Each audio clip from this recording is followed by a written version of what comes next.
నన్ను గణపరచు వారిని నేను గణపరుచుదును. ఆదివారము విశ్రాంతి దినము, ఆదివారము ప్రభు దినము.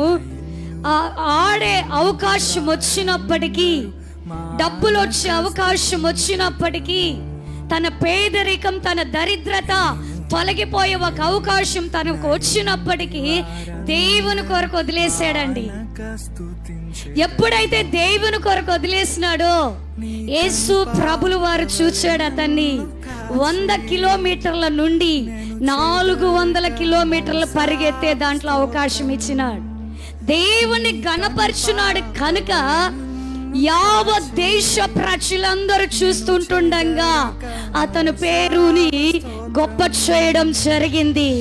ఈ పోటీలో ఇతనికి ఫస్ట్ ప్రైజ్ వచ్చింది అని ఇప్పుడు గట్టిగా చప్పట్లు కొడదామా? అర్థం ఏంటి అంటే, ఎరిక్ అనే ఆ యవ్వనస్తుడు యేసయ్యని గణపరిచినాడు. యేసయ్యని గణపరచడం ద్వారా యేసయ్య అతన్ని గణపరిచినాడు అక్కడ. హల్లెలూయా!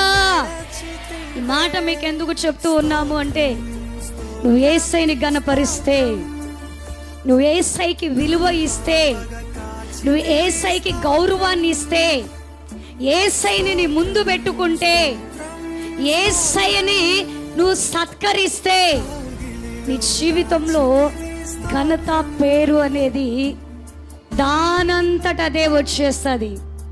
హల్లెలూయా!